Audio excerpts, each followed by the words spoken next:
नमस्कार दोस्तों, स्वागत है आपका मेरे यूट्यूब चैनल में। इस वीडियो में हम बात करने वाले हैं 9 तारीख को होने वाली यानी कि 9 अप्रैल को फॉरेस्ट गार्ड का जो एग्ज़ाम होने वाला है, उस एग्ज़ाम के लिए 50 महत्वपूर्ण प्रश्नों पे हम चर्चा करने वाले हैं, जो कि परीक्षा की दृष्टि से काफ़ी महत्वपूर्ण है और आगामी परीक्षाओं में भी ये प्रश्न पूछे जाएंगे और पहले भी काफ़ी बार परीक्षा में ये प्रश्न पूछे गए हैं।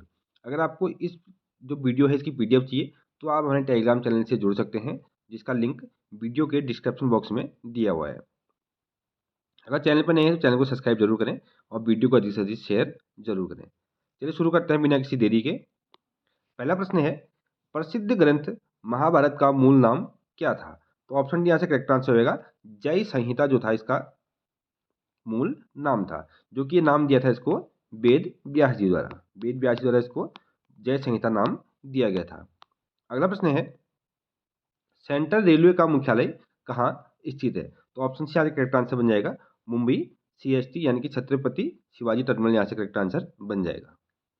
तीसरा प्रश्न है, निम्नलिखित में से किसका नेतृत्व महात्मा गांधी ने नहीं किया था?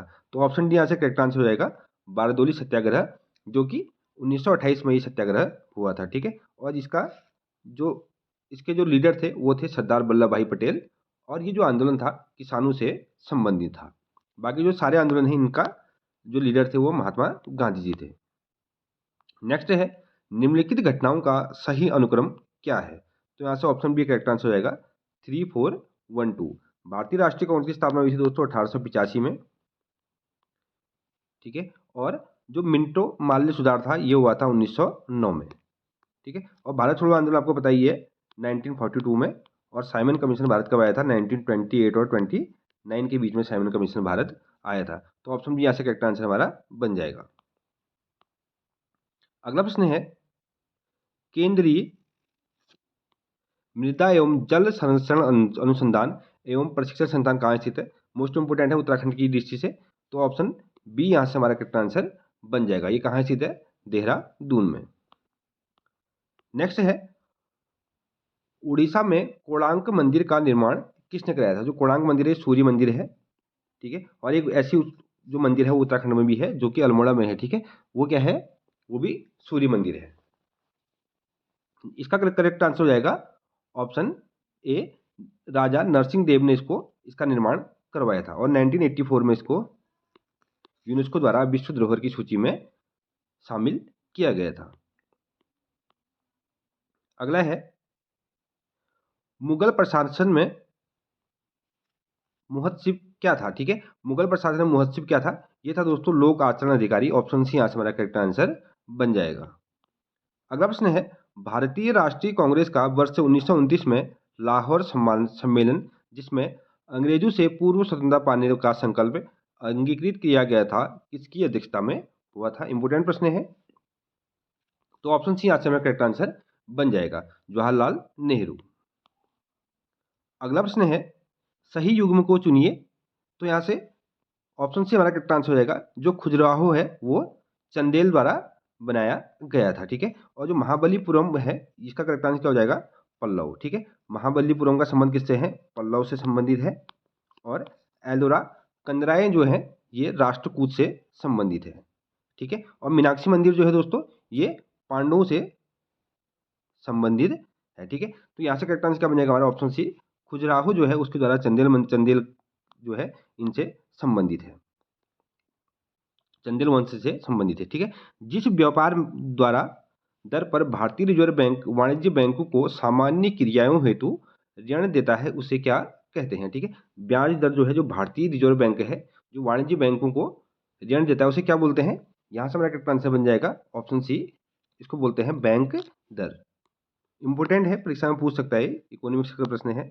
नेक्स्ट है, निम्नलिखित में से कौन मानवीय विकास सूचकांक का तत्व नहीं है? मोस्ट इंपोर्टेंट प्रश्न है दोस्तों। तो यहाँ से करेक्ट आंसर बन जाएगा ऑप्शन डी, निरंतर रेखा से नीचे के लोगों की संख्या। ये यहाँ पे जो मानवीय विकास सूचकांक है ह्यूमन डेवलपमेंट इंडेक्स, तो इसकी जो इसमें ये नहीं आता है। बाकी शिक्षा संबंधित प्रति व्यक्ति आय और जीवन प्रत्याशा इसका कैलकुलेशन इसमें किया जाता है।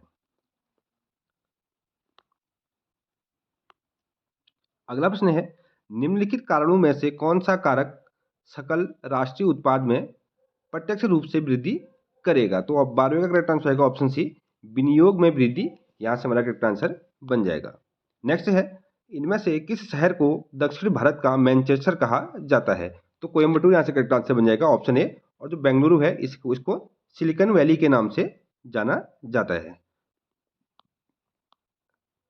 अगला प्रश्न है, किस मृदा को कम सिंचाई की आवश्यकता होती है क्योंकि वह मृदा नमी को रोक सकती है? तो यहाँ से हमारा ऑप्शन बी करेक्ट आंसर बन जाएगा, काली मिट्टी।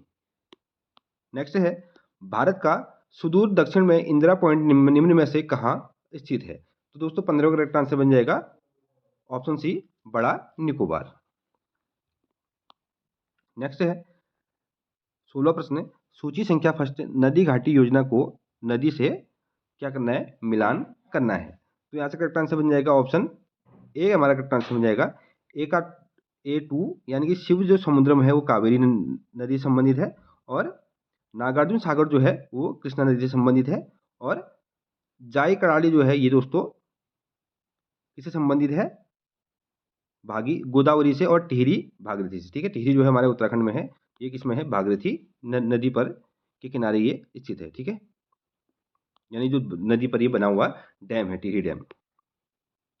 अगला प्रश्न है, निम्नलिखित में से संविधान सभा की संघ संविधान समिति का अध्यक्ष कौन था? तो 17 करेक्ट आंसर बन जाएगा option C, Jawaharlal Nehru. Most important है। नेक्स्ट है, भारत में पंचायती राज प्रणाली की शुभारंभ कब किया गया था? मोस्ट इंपोर्टेंट प्रश्न है दोस्तों, ये परीक्षा में पूछ सकता है कि भारत में पंचायती राज प्रणाली का शुभारंभ कब हुआ था? तो यहाँ से हमारा ऑप्शन बी करेक्ट आंसर हो जाएगा, 2 अक्टूबर 1959 में इसका शुभारंभ किया गया था। नेक्स्ट है, भारतीय संविधान की प्रस्तावना में पंथ निरपेक्ष शब्द कब जोड़ा गया था? यानी कि पंथ निरपेक्ष यानी धर्मनिरपेक्ष शब्द ये जोड़ा गया था 42वें संविधान संशोधन से। ऑप्शन सी यहाँ से हमारा करेक्ट आंसर बन जाएगा। अगला है, भारत सरकार द्वारा वित्त विधेयक किस सदन में पेश किया जाता है? तो सिंपल आंसर है ऑप्शन सी, यहाँ से करेक्ट आंसर बन जाएगा, लोकसभा में ये प्रस्तुत किया जाता है। अगला है, ऑपरेशन क्लीन आर्ट क्या है? तो जो 21वां प्रश्न जो है इसका ऑप्शन बी करेक्ट आंसर आएगा, नेवलों के बालों के गैर कानूनी व्यापार में नियंत्रण के लिए ऑपरेशन क्लीन आर्ट का नामक एक ऑपरेशन शुरू किया गया था। नेक्स्ट है, वर्तमान में भारत के नियंत्रक एवं महालेखा परीक्षक कौन है? यानी कि सीएजी कौन है? ये दोस्तों पुराना पेपर है, तो इसके अकॉर्डिंग यहाँ से करेक्ट आंसर बन जाएगा ऑप्शन ए, जीजी मुर्मू। ठीक है, लेकिन वर्तमान में जो भारत के नियंत्रक एवं महालेखा परीक्षक हैं उनका नाम क्या है?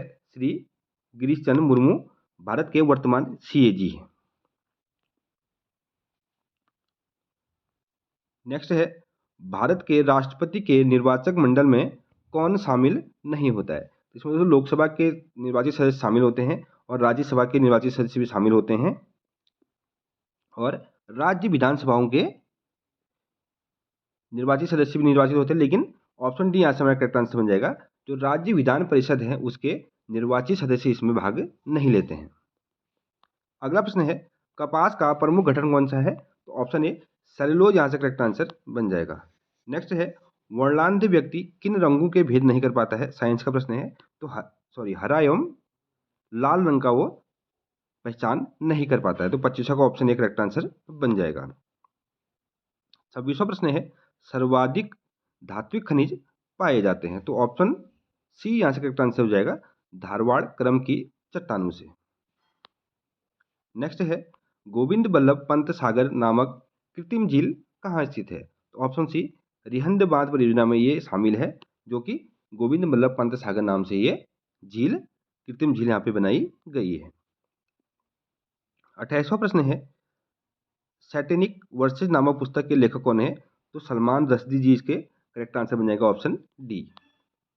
29वां प्रश्न है, मोस्ट इंपोर्टेंट है, रैयतबाड़ी भूमि लगान व्यवस्था में भूमि का अधिकार क्या था? तो यहाँ से हमारा करेक्ट आंसर बन जाएगा ऑप्शन ए, कृषक के पास, यहाँ से करेक्ट आंसर बन जाएगा।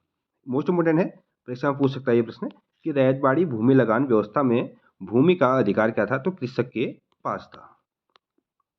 नेक्स्ट है, केंद्रीय आलू अनुसंधान संस्थान कहाँ स्थित है? इंपोर्टेंट है, तो शिमला करेक्ट आंसर से बन जाएगा ऑप्शन सी। नेक्स्ट है, ब्रिक्स का 11वां सम्मेलन कहाँ आयोजित किया गया था? तो ये किया गया था दोस्तों ब्राजीलिया में ये आयोजित किया गया था। नेक्स्ट है, ज्ञानपीठ पुरस्कार के बारे में निम्न में से कौन सा कथन सही नहीं है? तो यहाँ से हमारा करेक्ट आंसर बन जाएगा ऑप्शन ए, यह संविधान में शामिल 22 भाषाओं में साहित्यिक योगदान हेतु दिया जाता है। ठीक है, तो यानी कि ये कथन सही नहीं है, बाकी तीनों कथन क्या इसमें सही है। प्रथम ज्ञानपीठ पुरस्कार 1965 में दिया गया था और 2019 का ज्ञानपीठ पुरस्कार मलयालम कवि अक्किथम को दिया गया था और प्रथम ज्ञानपीठ पुरस्कार जो था सुमित्रा नंदन पंत जी को हिंदी भाषा में दिया गया था। अगला प्रश्न है, निम्नलिखित में से कौन सा विकल्प वायुमंडल के स्तरों एवं उनके अभिलक्षणों के सम्मेलन में सही नहीं है? ठीक है, सही है पूछा गया। ठीक है, तो सौरमंडल मौसम संबंधी घटनाएं, यहाँ से करेक्ट आंसर हमारा ऑप्शन ए सही है, यानी कि जो सौरमंडल है मौसम संबंधी घटनाओं से संबंधित रहता है। ठीक है, और आयन मंडल जो है पृथ्वी की सतह की ओर परिवर्तित रेडियो तरंग है, यहाँ से हमारा करेक्ट आंसर बन जाएगा। ये भी सही है, यानी दूर संचार प्रणाली के लिए ये यूज किया जाता है। और समता मंडल यानी कि इसको ओजोन परत के नाम से भी हम जानते हैं, यानी कि ऑप्शन ए आज करेक्ट आंसर बन जाएगा 1 2 3। आयन मंडल जो है यहाँ से ये गलत हो जाएगा, यानी कि ऑप्शन ए करेक्ट आंसर बन जाएगा। सौर मंडल जो है मौसम संबंधी घटनाएं देता है और समताप मंडल को ओजोन परत के नाम से जाना जाता है, यानी कि जहाँ पे जेट विमानों के लिए आदर्श रहता है। और आयन मंडल जो कि आयन मंडल में क्या होता है, दूर संचार प्रणाली का इसमें उपयोग किया जाता है। तो यहाँ से करेक्ट आंसर ऑप्शन ए हमारा बन जाएगा। नेक्स्ट है, गौतम बुद्ध के दर्शन से संबंधित विषयों को संकलित किया गया है। तो यह है दोस्तों अभी धम्म पिटक में ये संकलित किए गए हैं। नेक्स्ट है, अंटार्कटिका के सर्वोच्च पर्वत शिखर माउंट विंसन का सफल आरोहण करने वाली प्रथम दिव्यांग महिला कौन थी? ये थी दोस्तों अरुणिमा सिन्हा, यानी कि 35 का ऑप्शन है यहाँ से करेक्ट आंसर हमारा बन जाएगा। 36वां प्रश्न है, 22वां फीफा वर्ल्ड कप 2022 का आयोजन कहाँ होगा? तो ये हो चुका है कतर में, जो कि जहाँ पे जो फाइनल विजेता टीम थी वो थी अर्जेंटीना और जो उप विजेता टीम थी वो थी फ्रांस। ठीक है, फ्रांस और अर्जेंटीना के बीच फाइनल मुकाबला खेला गया था जिसमें अर्जेंटीना ने ये मैच जीता था। अगला प्रश्न है, नरसिम्हन समिति संबंधित है, इंपोर्टेंट है। तो बैंकिंग सुधार क्षेत्र में सुधार के लिए नरसिम्हन समिति को बनाया गया था। 29वां प्रश्न है, निम्नलिखित कथनों में से कौन सा कथन पृथ्वी की स्थिति के संबंध में सत्य है? तो ऑप्शन जैसे करेक्ट आंसर बन जाएगा, पृथ्वी की अक्ष एक काल्पनिक रेखा है जो इसके कक्षीय समतल से 66.5 अंश का कोण बनाती है, यानी कि 38 का ऑप्शन बी यहाँ से करेक्ट आंसर बन जाएगा। 39वां प्रश्न है, 26 जनवरी 2020 को भारत के गणतंत्र दिवस समारोह के मुख्य अतिथि कौन थे? तो यहाँ से करेक्ट आंसर बन जाएगा हमारा ऑप्शन डी जेयर मेसिसस बोल्सोनारो, यहाँ से क्या हो जाएगा करेक्ट आंसर बन जाएगा। और 2023 की बात करें तो 2023 में मिस्र के राष्ट्रपति अब्दुल फतह अल सिकी क्या थे? मुख्य अतिथि थे। और यहाँ पे जो उत्तराखंड का जो थीम था, यानी कि जो उत्तराखंड का जो झांकी थी उसका जो थीम था वो क्या था? मानसखंड नाम से उत्तराखंड का थीम था और इसको पूरे देश में प्रथम स्थान मिला था। मोस्ट इम्पोर्टेंट है, यहाँ से ये फैक्ट आपको यहाँ से पता होने चाहिए। 40वां प्रश्न है, दिसंबर 2019 में कोरोना वायरस जिसके आप सभी वाकिफ हैं की शुरुआत कौन से शहर से हुई थी? तो ये दोस्तों हुई थी ऑप्शन डी वुहान, यानी कि चीन का एक शहर है वुहान जहाँ से कोविड-19 की शुरुआत हुई थी। नेक्स्ट है, वर्ष के प्रारंभ से लेकर अंत तक होने वाली टेनिस की ग्रैंड स्लैम प्रतियोगिताओं के आयोजन का सही क्रम कौन सा है? इंपोर्टेंट है, इस टाइप के प्रश्न भी कभी पूछ सकता है। तो यहाँ से ऑप्शन ए करेक्ट आंसर हो जाएगा। सबसे पहले क्या होता है? ऑस्ट्रेलियन ओपन, उसके बाद फ्रेंच ओपन, फिर विंबलडन, उसके बाद अमेरिकन ओपन। ये टूर्नामेंट साल के स्टार्टिंग से लेकर अंत तक करवाए जाते हैं। नेक्स्ट है, वाणिज्यिक बैंकों में गैर निष्पादी परिसंपत्तियों यानी कि एनपीए का क्या अर्थ है? तो यहाँ से करेक्ट आंसर बन जाएगा ऑप्शन बी ऋण जिन पर ब्याज तथा मुख्य रकम की वसूली नहीं होती है। नेक्स्ट है 43वां प्रश्न है, एक राज्य के महाअधिवक्ता का कार्यकाल कितना होता है? तो यहाँ से ऑप्शन डी करेक्ट आंसर हो जाएगा।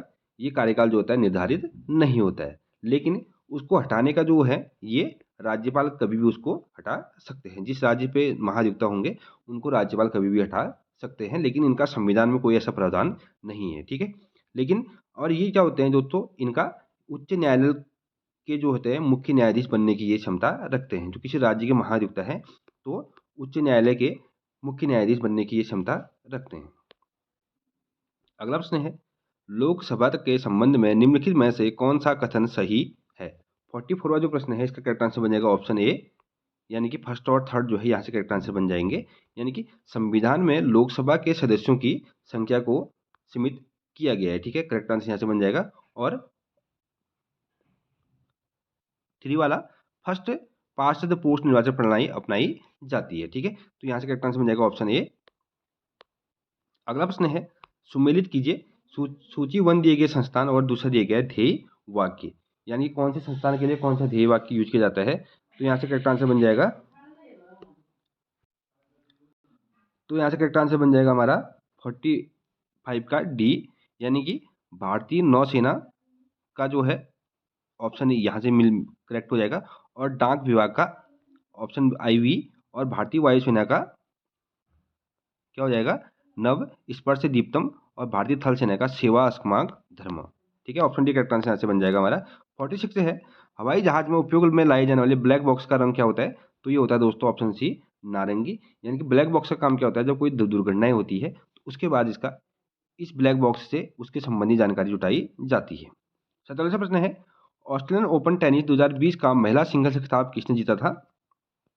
तो ये जीता था ऑप्शन सी, सोफिया कैनिन ने। अगर बात करें 2023 का 22 का 2022 का जो जीता था वो जीता था राया बाकिना ने, जो कि और मेल की बात करें पुरुष वर्ग में राफेल नडाल ने ये जीता था, ठीक है।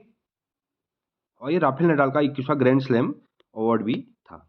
49वां प्रश्न है, निम्न में से कौन 17वीं लोकसभा हेतु कार्यकारी अध्यक्ष यानी कि प्रोमेटेड स्पीकर बनाए गए थे। ये थे दोस्तों doctor Virendra Kumar, option D आज करेक्ट आंसर हो जाएगा। और जो वर्तमान में लोकसभा के जो अध्यक्ष हैं वो कौन है, श्री ओम बिरला जी। ऑप्शन ए करेक्ट आंसर वैसे यहाँ से बन जाएगा अगर यहाँ पे पूछेगा कि वर्तमान में कौन है। अगला प्रश्न है, निम्नलिखित में से राज्यसभा के विषय में कौन सा कथन सही है। तो ऑप्शन सी यहाँ से करेक्ट आंसर हो जाएगा 1 और 3, यानी कि ये इसको भंग नहीं किया जा सकता और प्रत्येक 2 वर्ष के बाद क्या होता है, इसके 1/3 सदस्य जो होते हैं उनके कार्यकाल समाप्त हो जाता है, ठीक है। प्रत्येक 2 वर्ष में क्या होता है, 1/3 जो सदस्य होंगे उनका कार्यकाल समाप्त कर इसमें हो जाता है। अंतिम प्रश्न है, 5 से 8 नवंबर 2019 तक 5वीं भारतीय अंतर्राष्ट्रीय विज्ञान महोत्सव कहाँ आयोजित किया गया था। इसका करेक्ट आंसर बन जाएगा दोस्तों ऑप्शन बी, कोलकाता में ये आयोजित किया गया था।